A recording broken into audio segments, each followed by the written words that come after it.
بسم الله. السلام عليكم تلميذات والتلاميذ والمشاهدون الكرام. مرحبا بكم معنا في القناة الإلكترونية قناة أستاذ بلوس, présentée par le professeur de physique-chimie, Monsieur Azdin El-Minawi. Alors, dans cette vidéo, on va voir une leçon de physique qui est l'énergie potentielle de pesanteur, أي طاقة الوضع التقالية, pour les élèves du premier bac sciences, soit sciences X, soit sciences maths, soit sciences électriques, mécaniques, ainsi de suite. Bien.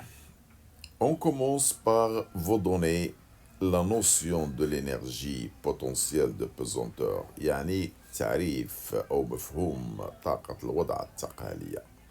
Bien, je vais choisir un simple exemple. Par exemple, ça c'est le niveau de la Terre. Ça c'est la Terre.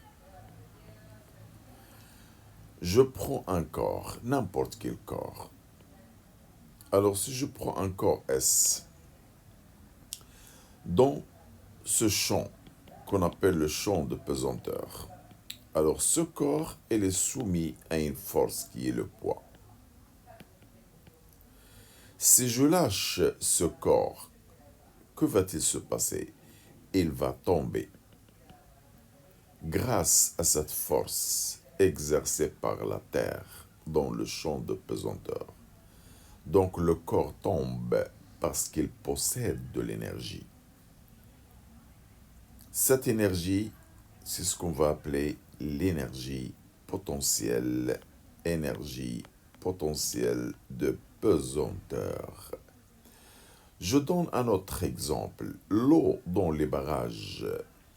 La chute de l'eau, il fait tourner des systèmes pour produire de l'énergie. Ça veut dire on transforme l'énergie potentielle que possède l'eau en une autre forme d'énergie. Donc c'est l'énergie due à la Terre. Dans le champ de pesanteur, on l'appelle énergie potentielle de pesanteur. Bien, je passe maintenant à la partie numéro 2.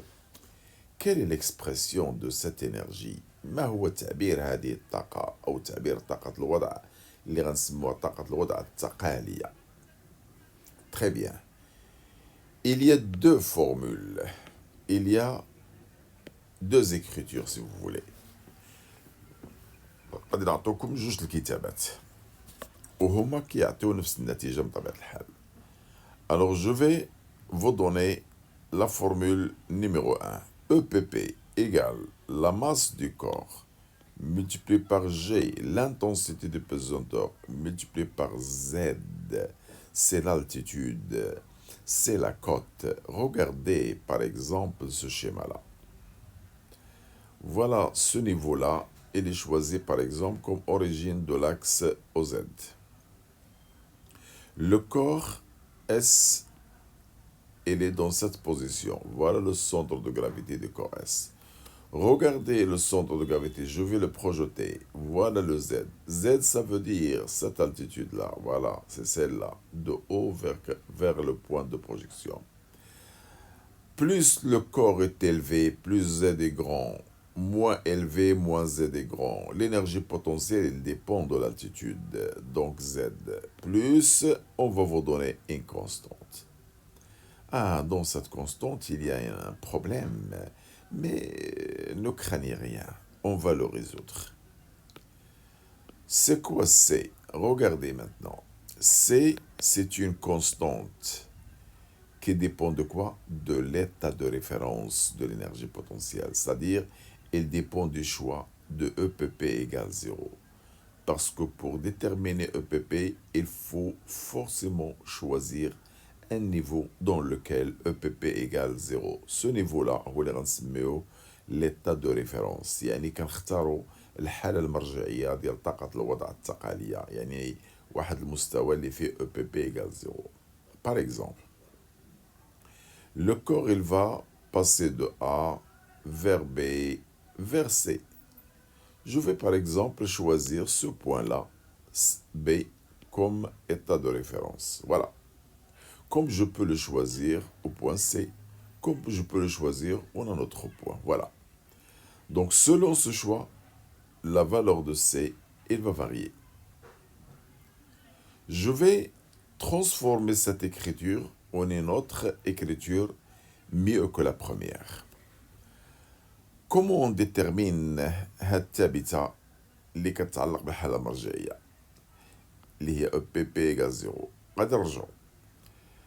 EPP égale MGZ plus une constante.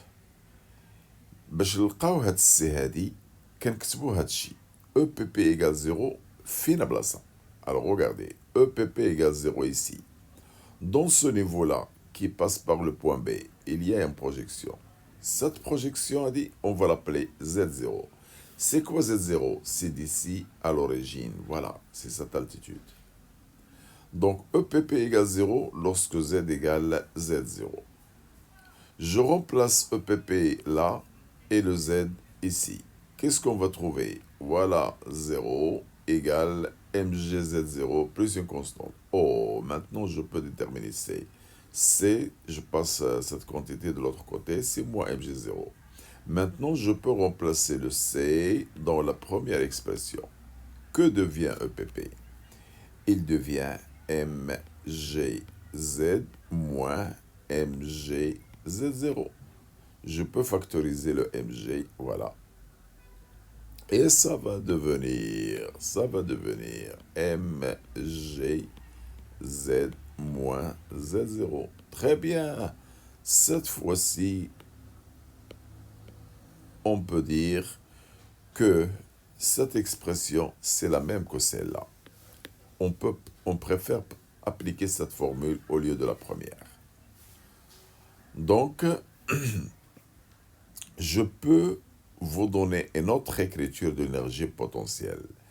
Regardez EPP et ça sera la méthode la plus simple pour la suite des leçons. EPP égale plus ou moins MGH. Maintenant, je vais me débarrasser de l'axe OZ. Je parle d'une hauteur. Mais qu'est-ce que ça signifie H ici? Dans le travail du poids de corps, H, il représentait la hauteur entre le point de départ et le point d'arrivée. Dans l'énergie potentielle, non. H, il va signifier la hauteur du centre de gravité du corps par rapport à l'état de référence, c'est-à-dire par rapport à quoi on a choisi EPP égale à 0. Bien. يعني H هو الارتفاع ديال مركز القصور G بالنسبة للحالة المرجعية EPP égale 0.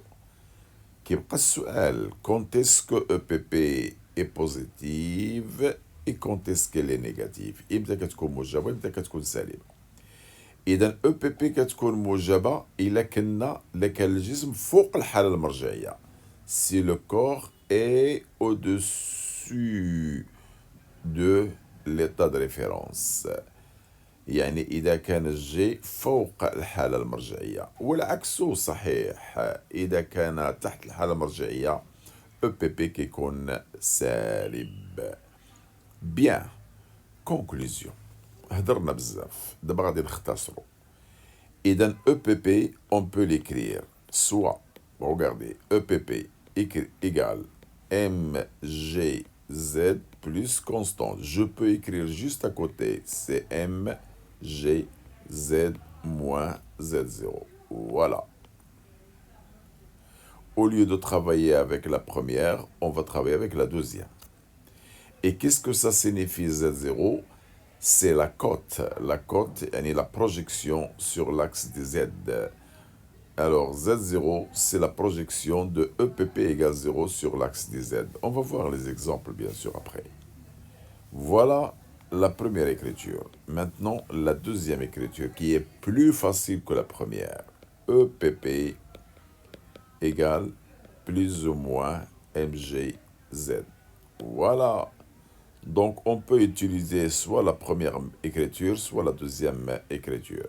Pardon, c'est pas Z, c'est H.